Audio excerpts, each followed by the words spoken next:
सभी दर्शकों का स्मृति शर्मा की ओर से अभिनंदन। राष्ट्रभाषा हिंदी के जिस विषय पर आज हम चर्चा करेंगे वे है अनुस्वार और अनुनासिक। अनुस्वार का अर्थ है बिंदु और अनुनासिक का अर्थ है चंद्र बिंदु। हिंदी में दोनों का प्रयोग अनुनासिकता के लिए किया जाता है। अनुनासिकता का अर्थ है मुख से आवाज़ निकालते समय मुख और नाक दोनों का प्रयोग करना। पहले हम बात करेंगे अनुस्वार की। हिंदी वर्णमाला में जो 5 वर्ग होते हैं, क वर्ग, क ख ग घ ङ, हर वर्ग में 5 वर्ण होते हैं।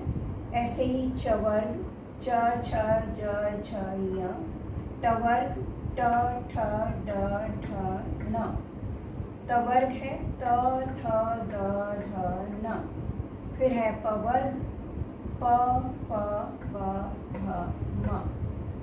तो अनुस्वार जो होता है ये हर वर्ग के 5वें वर्ण का ही संक्षिप्त रूप होता है। इन 5 वर्णों को हम नासिक्य ध्वनियाँ भी कहते हैं क्योंकि इनका उच्चारण करते समय मुख के साथ साथ नाक का भी प्रयोग किया जाता है। इन 5 वर्णों में से कोई भी वर्ण जब अपने ही वर्ग के किसी अन्य वर्ण के साथ संयुक्त रूप में प्रयोग होता है तो वहाँ वह 2 तरह से प्रयोग किया जा सकता है। एक तो वह अपने ही मूल रूप में प्रयोग किया जा सकता है, अन्यथा वह बिंदु के रूप में प्रयोग किया जा सकता है। तो मैं आपको इस पर समझाती हूँ कैसे इसका प्रयोग करना है। मान लो हमें लिखना है कंगन। कंगन जैसे कि मैं प्रोनाउंस करती हूँ कंगन, कंगन। ग के ठीक पहले अनुनासिकता आ रही है, यानी नाक से आवाज़ निकल रही है। तो ग के ठीक पहले, क के बाद और ग के पहले इंग जैसा मैं प्रोनाउंस कर रही हूँ। तो क्योंकि ग जो है क वर्ग का एक वर्ण है, इसलिए ग के ठीक पहले मैं क वर्ग का ही 5वां वर्ण ग का प्रयोग कर सकती हूँ। और इसके लिए हमारे पास ऑप्शन है या तो 5वां वर्ण ङ या फिर ग के ठीक पहले जो वर्ण है क, उसके ऊपर मैं बिंदु का या अनुस्वार का प्रयोग कर सकती हूँ। इसमें जो वर्गों में वर्णों में अनुनासिकता होती है उसमें हमारे पास ऑप्शन होता है या तो उसी वर्ग का 5वां वर्ण या फिर उसी वर्ग के वर्ण के ऊपर अनुस्वार का प्रयोग होता है। इसी तरह जैसे चंचल शब्द है तो च वर्ण जो है ये च वर्ग का है और च वर्ग का 5वां वर्ण है य। चंचल, चंचल। तो यहाँ पे च के और दोनों च के बीच में चंचल, और नहीं तो फिर इस पहले वाले च के ऊपर बिंदु चंचल। इसी तरह पंडाल, ड के ठीक पहले अनुनासिकता आ रही है, इसलिए ट वर्ग का 5वां वर्ण बिना स्वर का प्रयोग होगा, अन्यथा क के ठीक ऊपर अनुस्वार का प्रयोग होगा। इसी तरह मंत्री, त जो है ये त वर्ग का वर्ण है, इसमें अनुनासिकता आने के लिए हमें न जो कि 5वां वर्ण है उसका प्रयोग करना पड़ेगा और अन्यथा फिर हमें म के ऊपर बिंदु का प्रयोग करना है। इसी तरह खंभा, भा जो है प वर्ग का वर्ण है और प वर्ग का 5वां वर्ण है म, इसलिए हम यहाँ अनुनासिकता के लिए म का प्रयोग करेंगे, खंभा।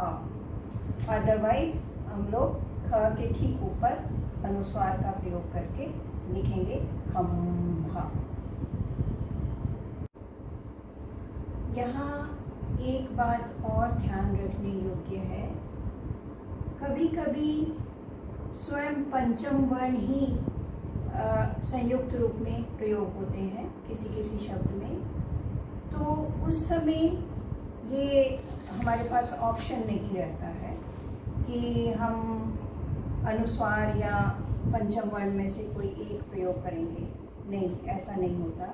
उस समय हमें स्वयं पंचम वर्ण का ही प्रयोग करना पड़ता है। जैसे कि उन्नति, यहाँ पर न और न दोनों ही संयुक्त रूप में प्रयोग हुए हैं, तो यहाँ पर हम इस ना के बदले यहाँ पे बिंदु नहीं लगा सकते हैं, ये इसका नियम है। इसी तरह हिम्मत, यहाँ म और म संयुक्त रूप में प्रयोग हुए हैं, तो यहाँ पर इस म के स्थान पर हम यहाँ पर अनुस्वार का प्रयोग नहीं कर सकते हैं। यहाँ पर पंचम वर्ण जो है, पांचवा वर्ण अनुनासिक वर्ण अपने ही मूल रूप में प्रयोग होगा। इसी तरह जन्म में न और म संयुक्त रूप में प्रयोग हुए हैं, तो यहाँ पर हम न के स्थान पर अनुस्वार का प्रयोग नहीं कर सकते। इसी तरह ये शब्द है तन्मय, यहाँ पर भी हम न और म को संयुक्त रूप में इसी रूप तरह प्रयोग करेंगे, न को अनुस्वार के रूप में प्रयोग नहीं कर सकते।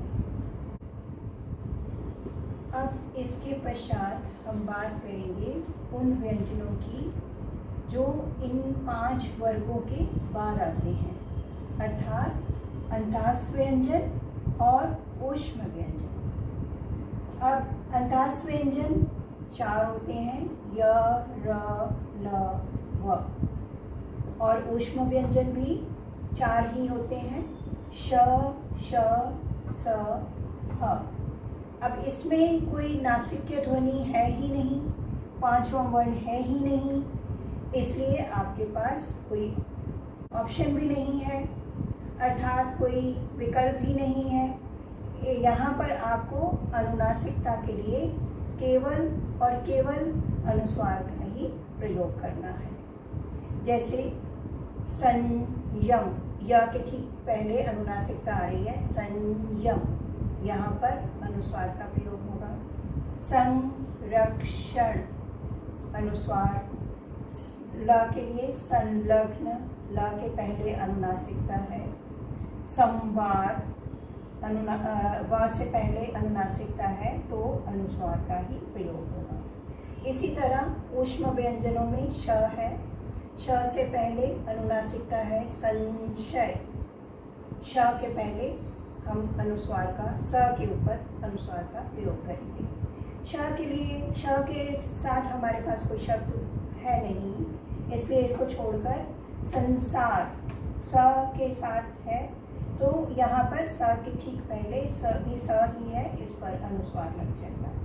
संहार, तो ह के पहले अनुनासिकता है, इसके लिए भी हम ह के ठीक पहले स के ऊपर।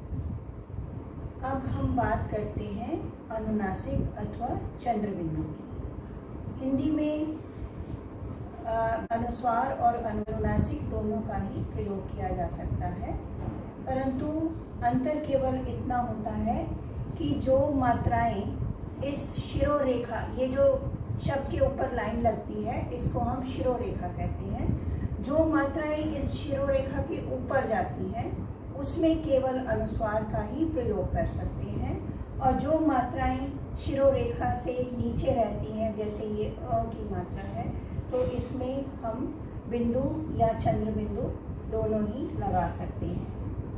अब जैसे ये है छोटी की मात्रा चिंता, बड़ी की मात्रा ए, ओ, इन सब मात्राओं के ये शिरोरेखा के ऊपर जाती हैं, इसलिए हम इनके साथ केवल अनुस्वार का ही प्रयोग कर सकते हैं। जो मात्राएं इस शिरोरेखा के नीचे हैं, उनमें हम चंद्र बिंदु और बिंदु दोनों का प्रयोग कर सकते हैं, परंतु साथ ही हमें एक बात का और भी ध्यान रखना पड़ता है कि केवल जो हिंदी के अपने मूल शब्द हैं, उन पर ही चंद्र बिंदु का प्रयोग करते हैं। जो शब्द तत्सम शब्द जो कि हिंदी में हमने अडॉप्ट किए हैं, हम उसी रूप में प्रयोग करते हैं हिंदी में जिस रूप में वो संस्कृत में प्रयोग किए जाते हैं।